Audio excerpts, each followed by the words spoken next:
this idea. Well, let's go ahead and read 4 through 6, then I'll make a comment on that. Let's go ahead and read 4 through 6. And it was commanded them, that is the scorpions of the earth, that they should not hurt the grass of the earth, neither any green thing, neither any tree, but only those men which have not the seal of God in their foreheads.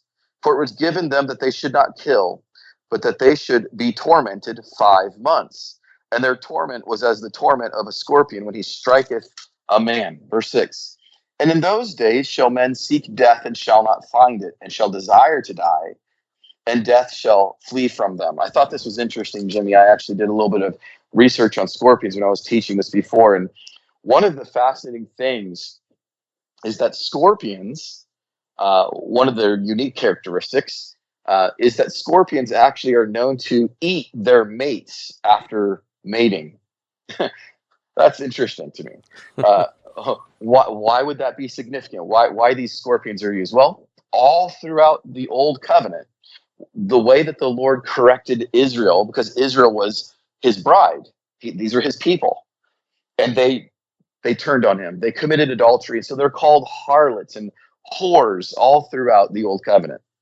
And so when we get into Revelation, the great harlot is, of course, the apostate Jews. They got in bed with Rome. They started worshiping all of the Roman gods, and they loved the power, political power and leverage that Rome gave them, especially now over Christ and over his followers. So they now are in bed with Rome. Well, interestingly, remember, so we now have the harlot that's riding the beast. I know we haven't gotten this far in Revelation yet, but we have the harlot now that's riding the beast. The beast is Rome, the harlot is Israel. So Israel's using Rome, but then something interesting happens.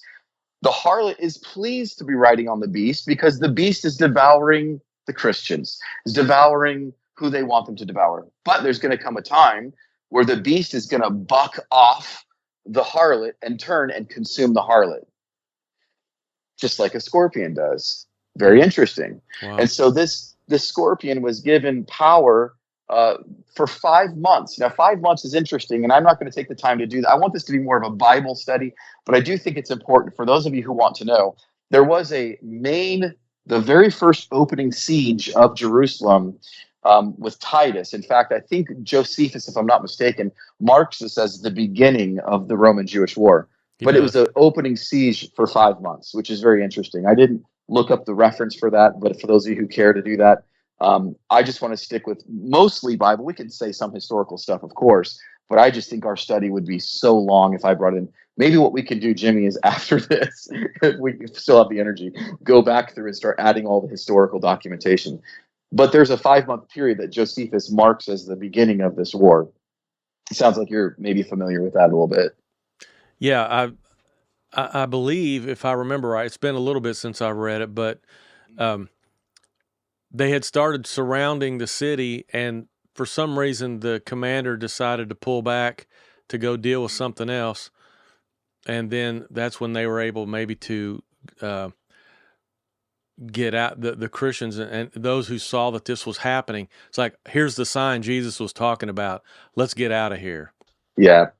Yeah, and in Luke 21, the abomination of desolation is just simply referred to as when the army surrounds Jerusalem. Yeah. It's reworded for the Gentiles. Very interesting stuff. Thanks for adding that. There's one other interesting connection that we have with 5 months. Let's go ahead and go to Genesis chapter 7. Genesis chapter 7. In fact, I would like to give some credit here to one of the ladies in our Bible study, Miss Pat. She actually, in one of our studies, said, I know where, because I said, I'm not sure how 5 months fits in the Bible. I'm still learning this. And she said, I think I know where it fits in. And she said this, and it was a blessing. But in Genesis chapter 7, and it says here in verses 23 and 24, every living substance was destroyed which was upon the face of the ground, both man and cattle, and the creeping things, and the fowl of heaven, and they were destroyed from the earth. Noah only remained alive, and they that were with him in the ark. Now look at this, Jimmy. And the waters prevailed upon the earth 150 days. So we have the exact same. If you're taking the lunar calendar, you're taking 5 months. That's exactly 150 days. Now let's consider what we're saying here. We have God's judgment and wrath on the world. He's pouring out his wrath on the world. but those that are sealed in the ark are going through the judgment and wrath, and they're fine. And that judgment lasts for 5 months. Wow. So call back to this idea of God sealing. Of course, the ark is a picture of salvation, and God's wrath is being poured out all around you. But it's kind of like the John 17, the high priestly prayer of Jesus on behalf of his followers. He talks about the praying that the Father would not take them out of the world.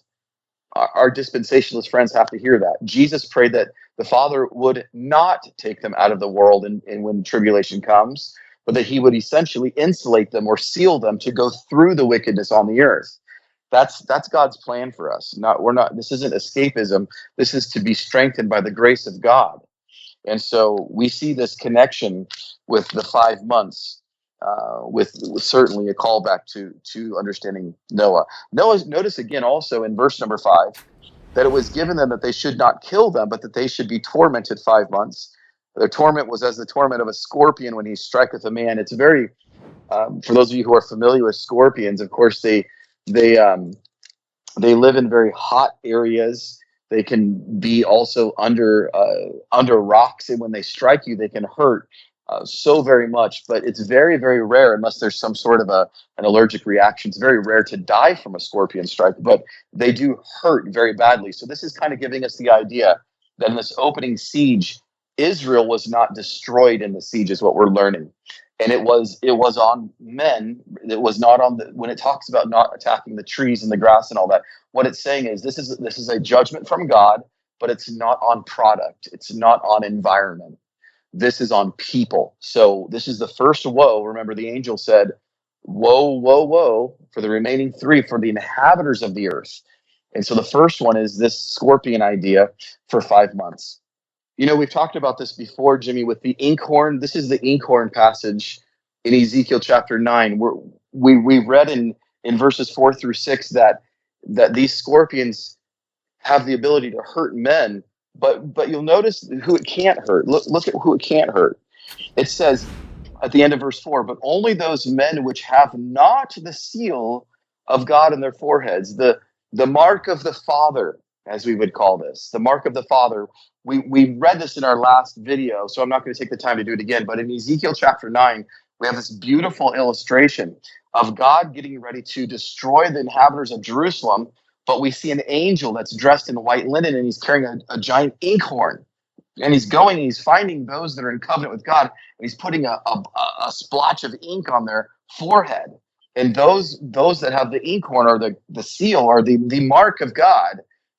And in fact, it's the exact word mark that's being used there. And we talked about this last time. The Hebrew word is tav, and the pictogram for tav is literally a cross. Check it out. Look it up. So in Ezekiel chapter 9, literally saying when you have a cross in your forehead, God will not destroy you when his judgment comes on Jerusalem.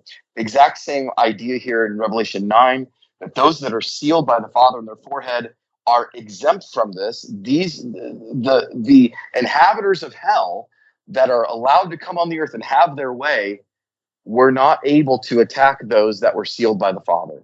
Very, very important. Let's go ahead and go to Acts chapter 26. Acts chapter 26 is the passage where the Apostle Paul is giving an account of what the Lord did in reaching him. And so he's giving this story. Look at verse 15. Paul's talking about meeting Jesus, and he says, now he's quoting Jesus. And I said, "Who art thou, Lord?" And he said, "I am Jesus, whom thou persecutest." Now, Jimmy, it's really important that people really tune into. Now, Paul is saying what Jesus told him he was going to do in his ministry. Look at it very carefully, verse 16. He says, "But rise and stand upon thy feet, for I have appeared unto thee for this purpose, to make thee a minister and a witness both of these things which thou hast seen, and of those things in which I will appear unto thee." Here's what he's going to do. Verse 17. "Delivering thee from the people and from the Gentiles, unto whom now I send thee, to open their eyes and to turn them from darkness to light, and from the power of Satan unto God, that they may receive forgiveness of sins and an inheritance among them which are sanctified by faith that is in me." What we see Paul saying here is that when the Lord revealed himself to him in Acts chapter 9, that the Lord gave him a commission. He says, listen, we are overthrowing the satanic kingdom. We're overthrowing it. And I'm going to use you to reach the Gentiles specifically, and they're going to turn from one kingdom onto another kingdom. What a beautiful way to talk about Revelation 9. Jesus has won. Jesus has instituted a new covenant. All who want to by faith may come to him. And his way of using the Mosaic judgments that we read about, we've already gone over those numerous times. The Mosaic curses are now being done as he's left his presence. Behold, I leave to you, your house is left to you desolate. And now Satan has access to take part in this judgment on Israel. Revelation chapter 9. And let's go ahead and look at verses 7 and 8. And the shapes of the locusts were like unto horses prepared unto battle. Their heads were as it were crowns like gold, and their faces were like the faces of men. And they had hair as the hair of a woman, and their teeth were as the teeth of lions, and they had breastplates, which were breastplates of iron. And the sound of their wings was as the sound of chariots, many horses running to battle. We have a couple of ideas here. Let's go ahead and understand, first of all, that this is a callback to Joel chapter 2. So we find ourselves back in Joel. Let's go ahead in Joel chapter 2. This is the same thing that we were reading earlier, but I want to add a little bit of detail here, because John adds something that Joel doesn't have. So in the description here, by the way, now that we're going back here, let's go ahead and go to Joel chapter 2 and verses 1 through 4, get a little context here. This is Joel's prophetic way. Remember, we already know Peter already said this is what Joel was talking about. So we already have that prophecy. But he says this in verse number 1, blow ye the trumpet in Zion, sound an alarm in my holy mountain. Let all the inhabitants of the land tremble, for the day of the Lord cometh, for it is nigh at hand. A day of darkness and of gloominess, a day of clouds and of thick darkness, as the morning spread upon the mountains. A great people and a strong, there hath not been ever the like, neither shall be any more after it, even to the years of many generations. We're describing the Romans. A fire devoureth before them, and behind them a flame burneth, and the land as the garden of Eden before them, and behind them a desolate wilderness, yea, and nothing shall escape them. Now we're going to describe their appearance. Jimmy, check this out. The appearance of them is as the appearance of horses, and as horsemen, so shall they run. Now listen to the noise they make. Verse number 5. Like the noise of chariots on the tops of mountains shall they leap. Like the noise of a flame of fire that devoureth the stubble, and as strong people set in a battle array. So we have here this noise that's coming from this army, this description that's coming from this army, and Joel is giving this description. But John adds a little bit to it. I want to point out. John adds to Joel's description, he adds two things. One, he adds crowns on these, and he adds human faces. So whereas Joel was just saying there's mighty people coming and they're like horses, when John is saying it in Revelation 9, he adds two elements. He says these horses that are coming, they have the face of the man, and they also have crowns. This is talking about complete conquest. This is the Roman Empire, and we're talking about the intellect and that a man is coming. These aren't exactly horses that are running at you. These are people that are running at you. And then Joel adds to that and says they sound like, and he starts giving the description of that. In fact, we need to head back to Joel. I skipped ahead here. There's a little bit more in Joel that we need to read. He says in verse number 6, before their face the people shall be much pained. All faces shall gather blackness. They shall run like mighty men. They shall climb the wall like men of war. They shall march everyone on his ways. They shall not break their ranks. Neither shall one thrust another. They shall walk every one in his path, and when they shall fall upon the sword, they shall not be wounded. In other words, let me paraphrase there. What he's saying is they're highly organized. They're well trained. They're agile. Okay. It says in verse number 9, they shall run to and fro in the city. They shall run upon the wall. They shall climb upon the houses. They shall enter in at the windows like a thief. The earth quake before them. The heavens shall tremble. The sun and the moon be dark. The stars without withdraw their shining. Okay, so we have this concept here, especially in verse number, let me get this verse here. We have in verse number 5, the noise of them shall be like the chariots, the noise of chariots. Now, this, Jimmy, is very interesting. I want to bring together a couple ideas here. What we're describing, what Joel and John are describing, is the same description that we have of the presence of God. This is super important. People get this. We're describing the presence of God in the glory cloud. So throughout the Bible, we have this idea that when God's presence is there, we have a cloud. And when you see this cloud, it's descriptive of lots of different things. A mighty rushing wind, as the sound of many chariots running to battle, as the sound of many horses, those kind of things.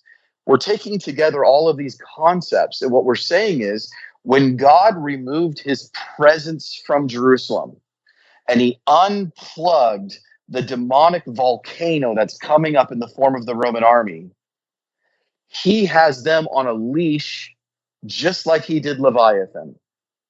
He's controlling them like his pet. They are his choice weapon. And so they sound like him. So important people get that. Let me show a couple of examples of this. Okay, I have this a little bit later. We'll get to the glory cloud in verse number 9.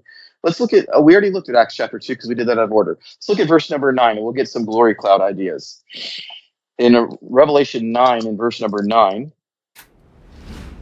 John writes, they, that is remember what we're reading about here. This is the description right now is going all the way back to the scorpions. Remember, the scorpions are like these horses. They were likened unto horses. The horses have the face of a man. They have a crown. Now it says in verse 9, they had breastplates, as it were breastplates of iron. And I'm sure folks understand the connection of iron in Rome. In fact, we even say that Rome ruled with like an iron fist, or the iron of Rome is always connected there. The sound of their wings, listen to this. The sound of their wings was as the sound of chariots and many horses running to battle. Now, this should be a connection for the faithful reader of God's word to understand that we've read these words before. We've read these words before. Let's go to Ezekiel chapter 1 and verse number 24. And Ezekiel is writing, especially in chapter 1, this is all about the presence of the Lord. And he says this in verse number 24. And when they went, talking about those that are on the throne, and when they went, I heard the noise of their wings, like the noise of many waters, as the voice of the Almighty, the voice of speech as the noise of a host. And when they stood, they let down their wings. Let's go ahead and move on and keep going to chapter 3 and verse 13. What we're doing here, folks, is we are just getting a connection with the description of how God describes his presence. And we're seeing that this is the same description as the scorpions that are let loose out of the earth. What we're saying is that God is using the Roman army as a form of his presence, and he's controlling them. Verse number 13. I heard also the noise of the wings of the living creatures that touched one another, and the noise of the wheels over against them, and a noise of a great rushing. One more time, let's get the glory cloud going here in 2 Kings chapter 7. 2 Kings chapter 7. By the way, as I'm turning there, folks, if you want to do an extensive study on the glory cloud, you want to go to Exodus chapter 40. And this is going to connect everything. I don't even have that on the board, but in Exodus 40, it's the celebration of the completion of the tabernacle. So get this in your mind, right? The tabernacle is completed, and God is saying, yes, I have a place that can host my presence. So important you get this connection. I have a place now that can host my presence in the tabernacle. And so as a way of celebrating the completion of the tabernacle, he sends his glory cloud. And the cloud hovers over the tabernacle as a way of saying, I'm with you. So ever since then, we start seeing a cloud by day, fire by night. And the cloud is always accompanied by these sounds and imageries of many horses running to battle or a mighty rushing wind. 2 Kings chapter 7. 2 Kings chapter 7 and verses 5 and 6 say this: "For they rose up in twilight to go into the camp of the Syrians. And when they were come to the uttermost part of the camp of Syria, behold, there was no man there. For the Lord had made the host of the Syrians to hear the noise of chariots, the noise of horses, even the noise of a great host. And they said to one another, Lo, the king of Israel hath hired against us the kings of the Hittites, the kings of the Egyptians to come upon us." In other words, when the Lord was protecting Israel, he caused these sounds to represent his presence so loud. It was such a loud sound that those that were coming to destroy Israel said, they've hired other armies, they've hired other nations against us. But it wasn't. It was the presence of God in the glory cloud. So all of these ideas are coming together when he says that the locusts, connecting to the plagues, are coming up from the ground. And remember how they got there, guys? One fell from heaven, a star fell from heaven, and to him was given the key of the abyss, this imagery of the deep. And these demonic forces start coming out, and they are connected so many ways to the sound of God's presence. Why? Because he's their pet. He's their toy, like God has Leviathan on a leash. That's exactly what we're seeing here. And why crowns and faces? Because now we have somebody to look at. Now it's not just prophecy, now it's happening. Ephesians 6 and verse number 12 talk about this idea that we wrestle not with flesh and blood, but against principalities, against the spiritual wickedness in high places. And you can read that idea in Ephesians 6 as Paul is developing that. And let's go ahead and look at verse number 10. We've already kind of touched on this. "And they had tails like unto scorpions, and there were stings in their tails, and their power was to hurt men 5 months." Again, that exact amount of time that Noah is inside the ark, where God's wrath is poured out on the whole world, and those that are sealed in God's presence in the ark are protected for 5 months. Same idea here exactly.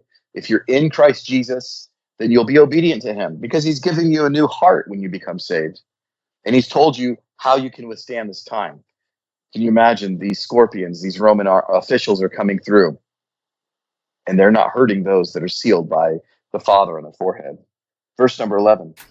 "And they had a king over them." Now, who's the they here? The they here is talking about the scorpions. In a sense, this is talking about the Roman army, but in the passage, scorpions. "They had a king over them, which is the angel of the bottomless pit, whose name is," this is how we know who the star is in verse number 1. For those of you who are wondering why I said this is Satan, here's why this is Satan. Verse number 11 says this: "The king of those in the bottomless pit is an angel. His name is in the Hebrew tongue, Abaddon, but in the Greek tongue, his name is Apollyon." Now, this name just simply means destroyer. And these two words are synonymous with each other in both the Hebrew and the Greek. But, Jimmy, here's why this is significant. God revealed himself originally in the Hebrew language. And we learn about the enemy of God as the destroyer, the one who destroys. And this Hebrew word is being brought up here. Now, this has been translated into English for us, so let's not lose the amazement of how this is being done. What we're saying here, and what the writer here is saying, what the Holy Spirit is saying, is he's saying the destroyer from the Old Covenant that's written in Hebrew, and the one that destroys in the way that I've revealed myself now in the New Covenant in Greek, it's the same person. There's a line that's going through, and this word, whether you're going to call him Abaddon or Apollyon, are synonymous with each other. In fact, if you read the Greek Septuagint, that Apollyon is used. And in Pilgrim's Progress, John Bunyan picks up on this, and he talks about this idea of Apollyon being the king of those that are trying to destroy. So that's just an interesting little tidbit there for those of you who like Pilgrim's Progress. You know what? Before you move on to that, I've had a thought that hit me since you said your last thing about in the Hebrew tongue it's this, but in the Greek tongue it's this. and yet it's the same person or the same angel. The thought that just hit me is some of the arguments over names of Jesus even seems to be solved right here in that verse. They acknowledge that there's a way to say it in Hebrew, there's a way to say it in Greek. Well, there's a way to say them in every language. Yes. I mean, I'm glad am I just reaching for that? I mean, not even a little bit. No, this is an important topic because I do see that sometimes even in the comments, and I know that people like to say Yah or something when they're talking about God, and I see that in some of our comments, and I know that people are doing that out of a pure heart. They're doing that because they think that that's the proper way to say God's name, and they don't want to have a pagan influence on that.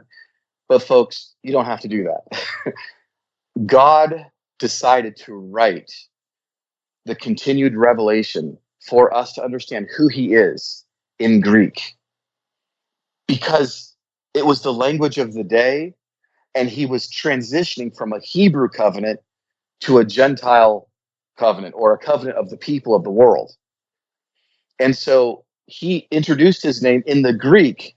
Yes, his name is Yeshua in the Hebrew, but it was God chose to use Greek. And so that's why in some Bibles in Acts, it talks about Joshua or Jesus, and they kind of are used interchangeably. Those two words are used interchangeably because Joshua means deliver, Yeshua, and Jesus has the same name, deliver or salvation. But here's the point. When God recorded it in Greek, the Greek alliteration of Yeshua was very, very close to Jesus. In fact, and if you look at the King James Bible, it's going to start with an I. Jesus. Now, here's the thing. in the 1611. In 1611, yeah. In the King James 1611. If you look at it, it'll be Jesus in the Greek. That's actually the English translation that they used. The thing is, they didn't have a way to decipher between a hard I sound and a soft I sound being used as a consonant. So when the King James was written in 1611, it was done in 1611. It wasn't until about the 1700s that we could differentiate between how I's were used. And so if you said Jesus or Jesus, the way that Jesus' name was said was a hard I sound. And so it was something different than Jesus. It was Jesus. Jesus. It was a hard Jesus. Now, you want to know how this is how far we went on this thing. It didn't go far at all. Jesus in the Greek, as a way of deciphering that I to a hard I sound, was they just simply went like this. They just put a mark on it.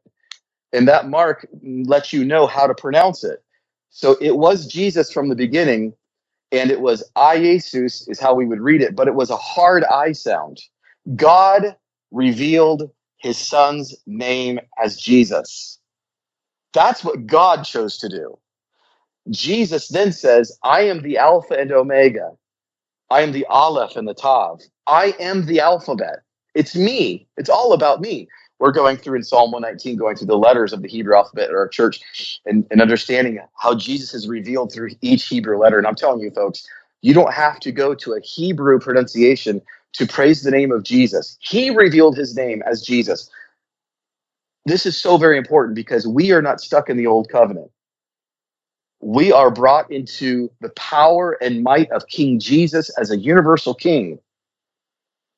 And understanding why he chose to use Greek to reveal himself to the world is because he came to redeem the world. He is a world king. And so he reveals himself in the language of the world. And so for us to say, praise Yah, or something like that, and I know people mean well doing it, you don't have to go back to Hebrew roots. You don't have to. We speak English. His name is Jesus Christ, and he's revealed himself by his Greek name. And so I love the new covenant because I am free. In Jesus, I'm free. So I might say Yeshua once in a while or something. I'm not saying there's anything wrong with that. But what I've noticed is people sometimes will think that they have figured out God's real name, and they won't say any other name because it's mixed with paganism. I'm going to go by God's example. He chose to reveal himself in Greek. All right? I agree. All right, so you're free from that. You don't have to. You don't have to do that. We talked about Job chapter 26 and verse 6. Now that I've turned back to Revelation 9, because I was talking, let's go ahead and head there. I'm just showing you the word destroyer in this, just how it's used. This is just a simple way to understand it. Hell is naked before him, and destruction hath no covering. Now that's that word Abaddon, just how we use the word Abaddon. Proverbs chapter 15 is another one that we can look at. Proverbs 15 and verse number 11. A very common way in the Hebrew language of talking about the destroyer. Proverbs 15 verse number 11.